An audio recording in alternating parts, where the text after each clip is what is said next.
Welcome back to Venkat 95 views. இன்றைக்கி live அப்டேட்டில் பார்த்தீங்கன்னா பிக் பாஸோட என்ன சொல்கிறது சூப்பரான ஒரு மூமெண்ட் தாங்க. ஏன்னா இவ்வளோ நாள் வந்து இவங்க உள்ளே இருக்கிற கண்டஸ்டன்ஸ்லாம் வந்து கேட்பார் மேய்ப்பார் இல்லாமல் ஒரு ஏதோ ஒரு மந்தைக்குள்ளே மேயிற மாதிரி அப்படியே ஜாலியாக சுற்றிட்டு இருந்தாங்க. ஒரு டிசிப்ளின் கூட இல்லை. நம்ம ஏற்கனவே வீடியோவில் நம்ம பேசினது என்னவோ அதை தான் இன்றைக்கி வந்து பிக் பாஸ் வாய்ஸாக கேட்க முடிஞ்சிச்சுங்க. அவர் வந்து எல்லாரையுமே வந்து அசம்பிள் பண்ண வைக்கிறாரு ஒருத்தருக்கு ஒருத்தர். அப்போ தான் வந்து கனி போயிட்டு இந்த காரக்குழம்பு கனி இருக்கிறாங்க பாருங்கள், ஆமாம், அந்த கனி போயிட்டு எஃப்ஜேக்கு வந்து அப்போ தான் மசாஜ் பண்ணி விடுறாங்க ஒவ்வொருத்தரும். அந்த அப்சரா அப்புறம் வந்து ஆதிரை ஒவ்வொருத்தரும் அப்படி என்ன எஃப்ஜே என்ன பண்ணுறாங்க, மாயம் பண்ணுறாங்க தெரியல. எஃப்ஜே விட்டு வெளியில் வரவே மாட்டேங்கிறாங்க. அதுக்கு முன்னாடி பாரு அப்புறம் ஒரு சில பிள்ளைங்க அந்த வியானா அவங்கெல்லாம் வந்து அங்கே உட்காந்துடுறாங்க, சோஃபாவில் உட்காந்துடுறாங்க. ஸோ பிக் பாஸ் வந்து கூப்பிடும் போது உடனே வந்து உட்காரணும். அதையும் வந்து ஒரு மாதிரி சொல்லிட்டாரு பிக் பாஸ். இது வரையும் 8 சீசன் வந்திருக்கு, எவ்வளோ கேவலமான மட்டமான சீசன் இதுதான் அவரே ஓப்பனாக சொல்லிட்டாரு. இதுதான் அப்படின்னு சொல்கிறாரு. உங்களோட விஷயங்கள்லாம் நீங்கள் நடந்துக்கிற விஷயங்கள் எல்லாமே 1 2 இல்லை, லிஸ்ட் எடுத்தால் பத்தாது அப்படின்ற அளவுக்கு ரொம்ப வந்து என்ன சொல்கிறது ரொம்ப அசிங்கப்படுத்தி விட்டுட்டாரு. அதாவது டிசிப்ளின் இல்லாத ஒரு டீம் அப்படின்னா இந்த சீசன்லேயே 9வது சீசன் தான் ரொம்ப ஒஸ்ட்டு, யாருமே ப்ராப்பராக வரமாட்டீங்க அப்படின்னு சொல்லிட்டாரு. ரெண்டாவது வந்து மைக்கு ஒழுங்காக போட மாட்டேங்கிறீங்க. அப்புறம் பார்த்தீங்கன்னா தலைக்கான அந்த ஒரு இதுவே இல்லாமல் வீட்டு தலைன்னு சொல்லிட்டு துஷார் இருப்பார் இல்லையா, துஷார் வந்து நீங்கள் வந்து அதுக்கேற்ற மாதிரி நீ நடந்துக்கவே இல்லை, அப்போ வந்து உங்களுடைய பதவி வந்து பறிக்கப்படுது அப்படின்னு சொன்னதையுமே ரொம்ப அசிங்கமாகிடுது.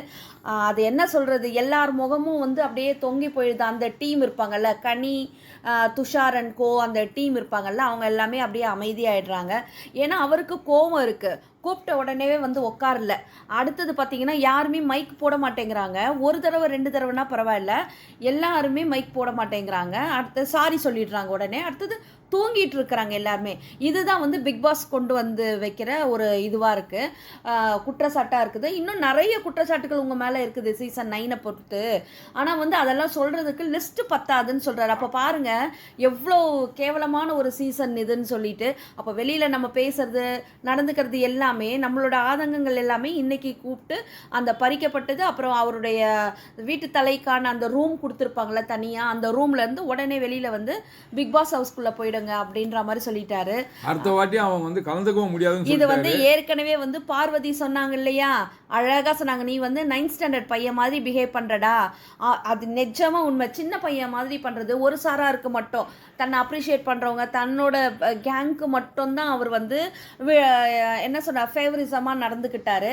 ஸோ வீட்டு தலைக்கான அந்த ஒரு என்ன சொல்ற 2 பக்கமும் ஈக்குவலைஸ்டு இல்லாத நடந்ததுனால கேப்டன்ஷிப் பறி போயிடுச்சு. அவ்வளோதான். இது எல்லாருக்குமே அந்த அசிங்கம். அந்த பிக் பாஸ் டீமில் வந்து ஒழுக்கம் இல்லைன்றதை ஓப்பனாக சொல்லிட்டாரு. இன்னும் இதுக்கு மேலே மற்ற விஷயங்களாம் வந்து விஜய் சேதுபதி சார் தான் சொல்லணும். ஏன்னா அந்த இவன் பண்ண அந்த அவன் பேரை சொல்ல மாட்டான, பேர் சொல்லாத பிள்ளை ஒருத்தங்கிறான எஃப்ஜேவெல்லாம் கண்டிப்பாக வெளியே அனுப்பணும். அந்த பொண்ணையும் வெளியே அனுப்பணும்.